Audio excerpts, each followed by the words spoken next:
Air assault is the movement of ground-based military forces by vertical takeoff and landing aircraft, such as the helicopter, to seize and hold key terrain which has not been fully secured, and to directly engage enemy forces behind enemy lines. In addition to regular infantry training, air assault units usually receive training in rappelling and air transportation, and their equipment is sometimes designed or field-modified to allow better transportation within aircraft. The U.S. Army Field Manual FM 102 describes an air assault operation as an operation in which assault forces, using the firepower, mobility, and total integration of helicopter assets, maneuver on the battlefield under the control of the ground or air maneuver commander to engage and destroy enemy forces or to seize and hold key terrain usually behind enemy lines.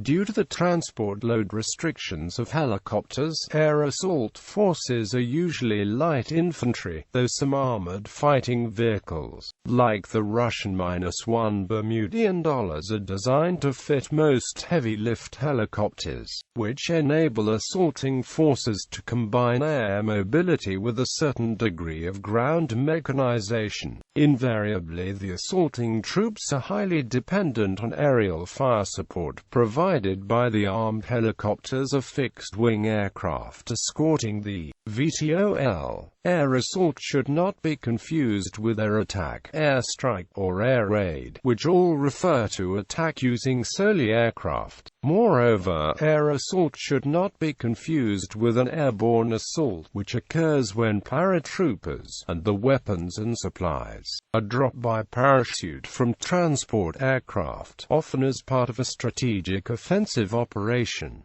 Organization and employment. Air assault and air mobility are related concepts. However, air assault is distinctly a combat insertion rather than transportation to an area in the vicinity of combat. Air assault operations are not merely movements of soldiers, weapons, and materiel by Army aviation units and must not be construed as such. Air assault units can vary in organization, using helicopters not only in transport but also as close air fire support, medical evacuation helicopters and resupply missions.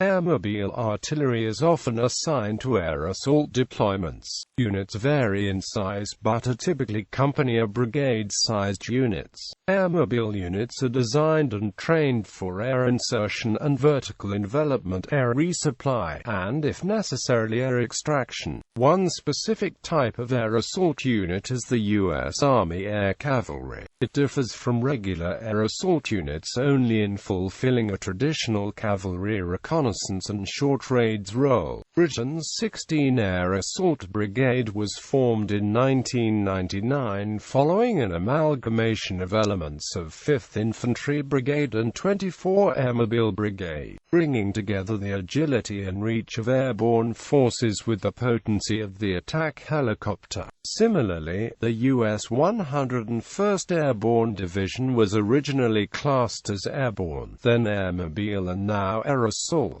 History. Air mobility has been a key concept in offensive operations since the 1930s. Initial approaches to air mobility focused on airborne and glider-borne troops.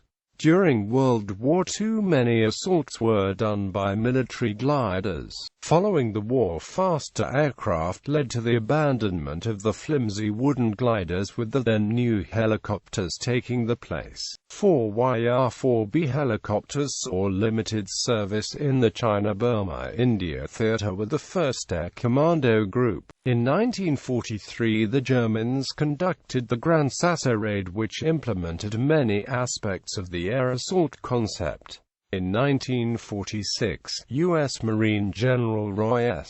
Geiger observed the atomic bomb tests at Bikini Atoll and instantly recognized that atomic bombs could render amphibious landings difficult because of the dense concentrations of troops, ships and material at beachheads. During this time, the Commandant of the Marine Corps, Alexander van der Grift, convened a special board known as the Hoga Boom Board, board. This board recommended that the USMC develop transport helicopters in order to allow a diffused attack on enemy shores. It also recommended that the USMC form an experimental helicopter squadron. HMX-1 was commissioned in 1947 with Sikorsky HO-3S-1S. In 1948 the Marine Corps schools came out with Amphibious Operations Employment of Helicopters, or PHIB-31, which was the first manual for helicopter airmobile operations. The Marines used the term vertical envelopment instead of air mobility or air assault. HMX-1 performed its first vertical envelopment from the deck of an aircraft carrier in an exercise in 1949. American forces later used helicopters for support and transport to great effect during the Korean War, showing that the helicopter could be a versatile and powerful military tool. First helicopter air assaults. The first helicopter airlift and helicopter sling load mission was conducted on September 13, 1951 during the Korean War. Operation Windmill I was conducted by the United States Marine Corps in support of a battalion clearing the enemy from a series of ridges around an extinct volcano called the Punch Bowl. Quote, "In total 7 hours 1 Marine helicopters made 28 flights that delivered 18,848 pounds of supplies and evacuated 74 seriously wounded men." On November 5, 1956, the Royal Marines 45 Commando performed the world's first combat helicopter insertion with air assault during an amphibious landing as part of Operation Musketeer in Suez, Egypt. 650 Marines and 23 tons of equipment were flown in 10 Westland Whirlwind Mark IIs of 845 Naval Air Squadron from the deck of HMS Theseus, and 6 each Whirlwinds and Bristol Sycamore HC-12s and HC-14s off HMS Oceans embarked Joint Experimental Helicopter Unit. The plan was to use the helicopters to drop No. 45 Commando at Raswet to the south of Port Said in order to secure 2 vital bridges. Last-minute concerns about the vulnerability to ground fire meant that they were replaced in this role by French paratroops who conducted a daring, low-level drop on the 5th of November, securing one of the 2 bridges intact. Instead, No. 45 Commando was landed the following day, disembarking close to the seafront in the aftermath of the seaborne landing that had secured the area. This first-ever operational use of helicopters to land troops during an amphibious assault proved successful. With the carriers lying 9 miles offshore, the Marines were landed far more quickly than could have been achieved using landing craft, and without the need to get the boots wet.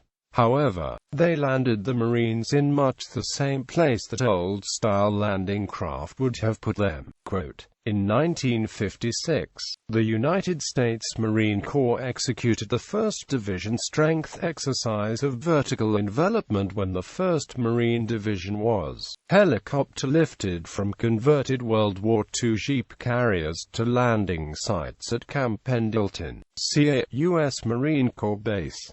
One of the ships utilized for this exercise was the US Thetis Bay. This exercise was the culmination of the Marines developing strategy of vertical envelopment rather than amphibious assaults on heavily defended beaches. The maneuvers were well covered by the media of the time, including Life magazine. The Marine Corps subsequently adopted this method as standard operating procedure after proving that helicopters could be used to transport very large numbers of troops and large amounts of supplies in a timely fashion. Operation Deepwater was a 1957 NATO naval exercise held in the Mediterranean Sea that involved the first units of the United States Marine Corps to participate in a helicopter-borne vertical envelopment operation during an overseas deployment.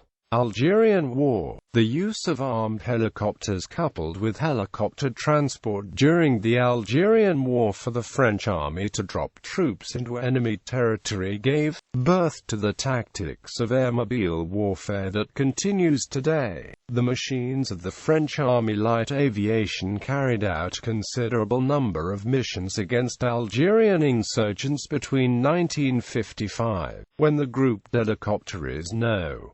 2 was created, and 1962 when the French Empire in Algeria finally came to an end. GH2 was based at Saint-If in Arnat in the east of the country, and it was equipped primarily with machines to undertake transport missions, though the Vertal H-21C would soon join the unit owing to concerns about the lack of machines which could both defend themselves and carry out offensive missions against the insurgents. Acquiring these machines lay in the hands of the licensee PSEC, given France's urgent need to have them on account of the circumstances. Usually, the H-21 could carry up to 18 troops, yet local operating conditions decreed that the French army examples could carry only up to around 12 troops each. In 2 years, GH2 received the vast majority of the H-21s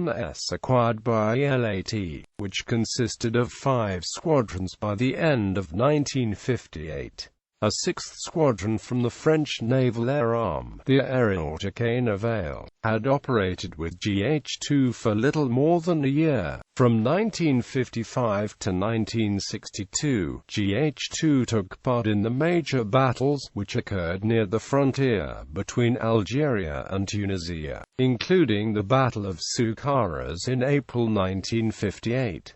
The helicopters, including types such as the H-21, the Alouette II, the Sikorsky H-19 and Sikorsky H-34, together aggregated over 190,000 flying hours in Algeria and helped to evacuate over 20,000 French combatants from the combat area, including nearly 2,200 at night. By the time the war in Algeria had ended, 8 officers and 23 non-commissioned officers from ALAT had died in the course of their duties. Vietnam War. U.S. Army CH-21 helicopter transports arrived in Vietnam on the 11th of December 1961. Air assault operations using South Vietnamese troops began 12 days later in Operation Chopper. These were very successful at first, but the Viet Cong began developing counter-helicopter techniques, and at the APBAC in January 1963, 13 of 15 helicopters were hit and 4 shot down. The Army began adding machine guns and rockets to the smaller helicopters and developed the first purpose-built gunship with the M6E3 armament system. U.S. Marine helicopter squadrons began 4-month rotations through Vietnam as part of Operation SHUFLY on 15 April 1962. 6 days later, they performed the first helicopter assault using U.S. Marine helicopters and ARVN troops. After April 1963, as losses began to mount, U.S. Army UH-1 Huey gunships escorted the Marine transports. The VC again used effective counter-landing techniques, and in Operation Shore Wind 202 on the 27th of April 1964, 17 of 21 helicopters were hit and 3 shot down. The 2nd Battalion 3rd Marines made a night helicopter assault in the Elephant Valley south of Da Nang on 12 August 1965. Shortly after Marine ground troops arrived in country. On 17 August 1965 in Operation Starlight, the 2nd Battalion 4th Marines landed in 3 helicopter landing zones west of the 1st VC Regiment in the Van Tuing village complex, 12 miles south of July, while the 3rd Battalion 3rd Marines used seaborne landing craft on the beaches to the east. The transport helicopters were 24 UH-34s from HMM 361 and HMM 261 escorted by Marine and Army Hueys. VC losses were 614 killed, Marine losses were 45 Kia and 203 WIA. The need for a new type of unit became apparent to the Tactical Mobility Requirements Board of the U.S. Army in 1962.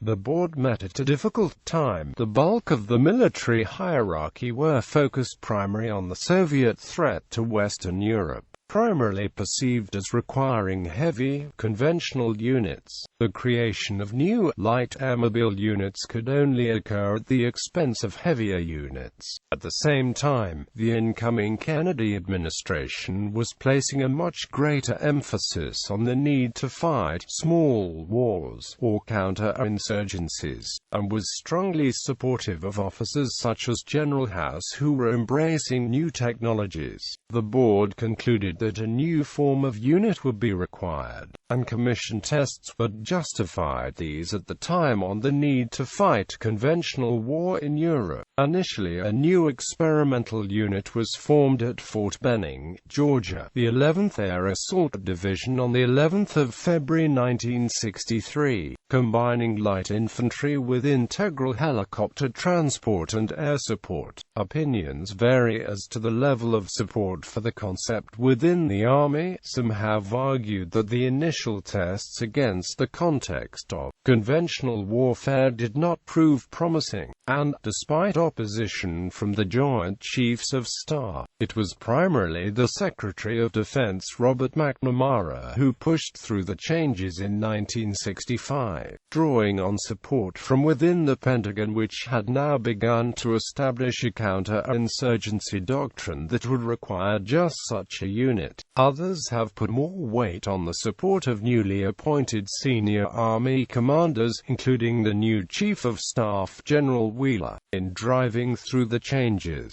Nonetheless, the 11th Air Assault Division assets were merged with the co-located 2nd Infantry Division and reflagged as the 1st Cavalry Division, continuing the tradition of the 1st Cavalry Division. Within several months it was sent to Vietnam, and the concept of air mobility became bound up with the challenges of that campaign, especially its varied terrain, the jungles, mountains, and rivers which complicated ground movement. The first unit of the new division to see major combat was the 1st Battalion, 7th Cavalry Regiment, 1st Cavalry Division, led by Lieutenant Colonel Harold G. Moore. The 7th Cavalry was the same regiment that Custer had commanded at the ill-fated Battle of the Little Bighorn. On November 14, 1965, Moore led his troops in the first large unit engagement of the 1960s Vietnam War, which took place near the Chupong Massif near the Vietnam-Cambodia border. It is known today as the Battle of Iowa Drang Valley, and is considered to be the first large-scale helicopter air assault. This battalion gave common currency, albeit incorrectly, to the U.S. term air cavalry. Quote, however, 1 to 7 Cav was in actuality an infantry formation carrying air cavalry designation purely for purposes of lineage and heraldry. Light infantry-centric organizations that are trained, organized, and equipped to operate with organic are classified as air assault, previously designated as airmobile. The Vietnam-era 1st Cavalry Division was not an air cavalry division per se, although it did contain air cavalry squadrons. The division was a new concept that probably was more akin to a modern version of mounted rifles, owing to its helicopter mounts, and, as did 7 to 1 Cav discussed above, carried the cavalry designation primarily for purposes of lineage and heraldry, and not because of its then current mission or organizational structure. On a practical level, virtually any light infantry formation can instantly become airmobile simply by dividing the assault elements into chalks, embarking them on the aircraft, transporting them to the objective assembly area, and disembarking them into a landing zone, etc. However, true air assault organizations are specialized light infantry who are trained, organized, and equipped specifically to perform the complex,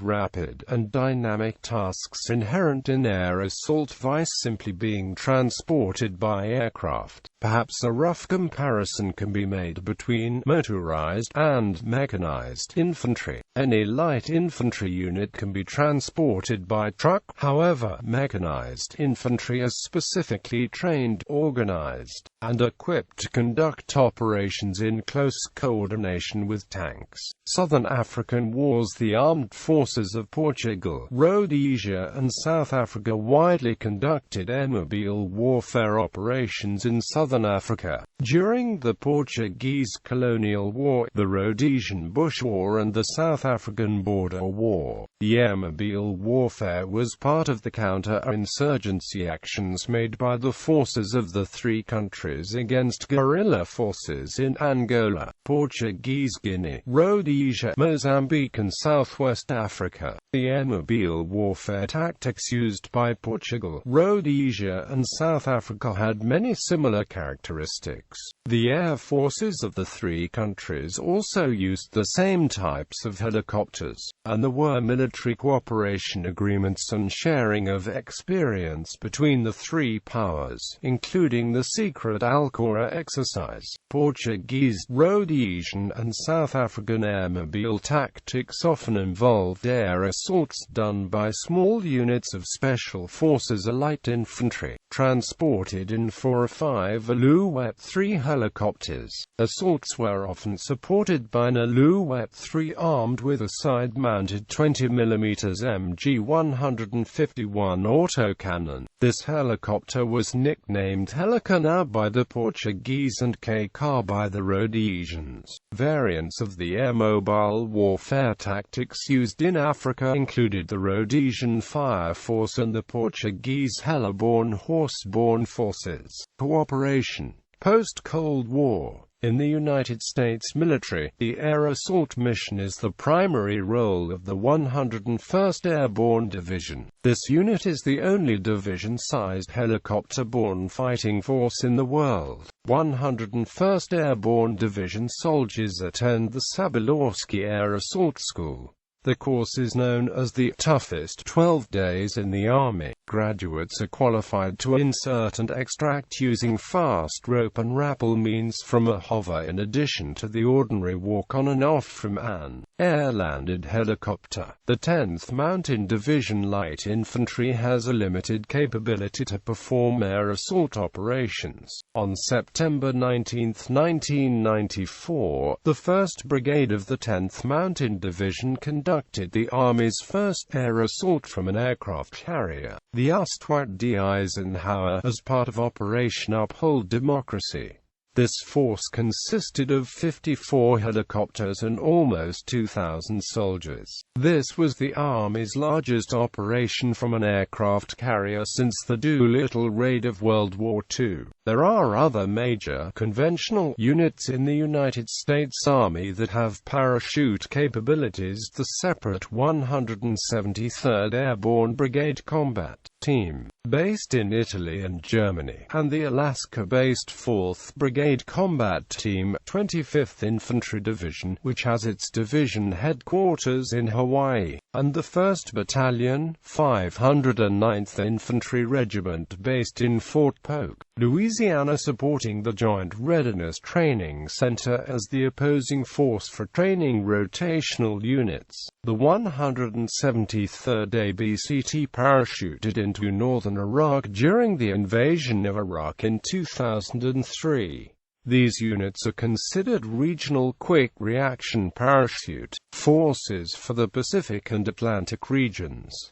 The 16th Air Assault Brigade of the British Army is Britain's main air assault body. It comprises units of paratroopers from the Parachute Regiment and light infantry units trained in helicopter insertion, as well as light tanks and artillery. Britain's 3 Commando Brigade Royal Marines are also highly experienced in air assault, both for boarding ships and inland attacks. See article above. Modern air assault units: Argentina 601 Air Assault Regiment, Brazil 12th Light Infantry Brigade, Brigada No. 32 de Aviación Ejército, Brigada contra el Narcotráfico, Brigada de Fuerzas Especiales Batalhão de Operações Especiales de Aviación, France 4th Airmobile Brigade, Germany Airmobile Operations Division Air Assault Brigade 1, Greece 71st Airmobile Infantry Brigade, 5th Airmobile Infantry Brigade,